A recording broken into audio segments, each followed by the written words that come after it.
Piece of footage here that I took last summer, and it's outside and it's a little bit noisy. I do have this lapel mic on her right there, so you could kind of see that this track on the bottom is that lapel mic, and then I just muted the camera audio, which is just not looking that great. Well, I mean, it's just quiet. So, but you can see the camera audio is pretty quiet, and then my mic audio is pretty loud. If you can't see these waveforms, you can just scroll, just kind of drag this guy down here, and then you should be able to see that. So let's just take a quick listen. A favorite sim. All right, some problems there, right? So you could hear me saying action. I think there was a dog barking, and then there was a bunch of birds. You can grab this pen tool here and sort of stretch out this thing here, maybe bring that over there. You can kind of, at the very least, get rid of some of that beginning stuff. A favorite symphony. So you can see that it comes up just as she starts talking. But I am going to not do that. I'm going to show you a different thing that you can do with this audio track. And I should point out too that with this essential sound up here, you can kind of take care with these presets some of the issues with audio that you might have. And I encourage you to test those out. Although what I'm going to show you today is using Audition instead of this, which at least to start it to get rid of some of the background noise. If you don't see this essential sound up there, it'll be under Window, and then you can just make sure that it's checked right there. So I'm gonna actually click on my clip here, and then I'm gonna right click, and then I'm going to, let's see, edit in Adobe Audition.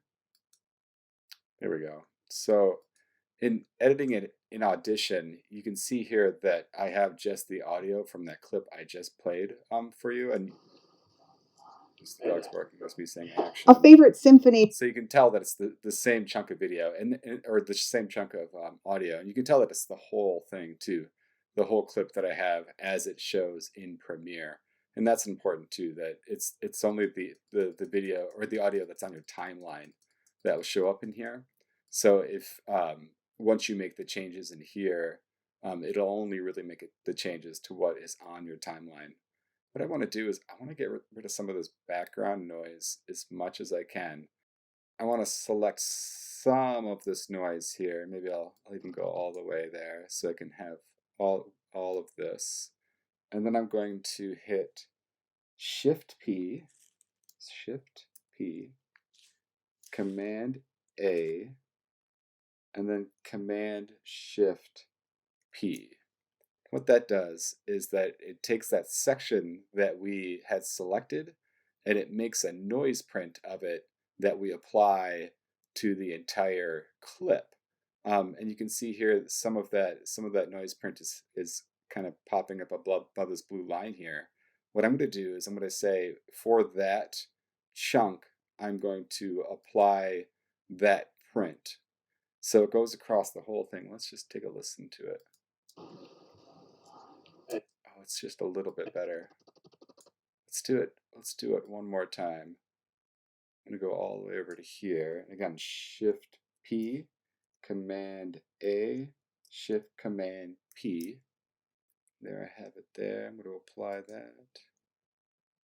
Yeah, you can see it start to flatten out here. Let's listen to that and see. Because it will apply that noise print through all of the clips, but it's possible that it might make some of our audio sound weird. So we're just going to scroll through it. A favorite symphony memory of mine is playing the Hallelujah. That's pretty good. So I have none of this loud stuff in the beginning. I still have me saying action, but if I took a noise print of me saying action, it would definitely affect her talking through here. So I'm not going to noise print that. I'm just going to noise print the background stuff, just to get rid of the background stuff throughout the whole clip. I'm going to save this, so Command S to save, and then I'm going to minimize that and go back to my Premiere.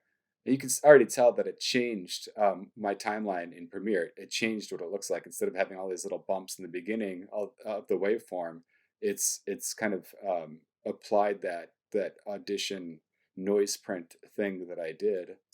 So let's listen to that. Yep. A favorite. Here we go. So I'm going to actually just take this, and this is just the same effect that we did before. A favorite.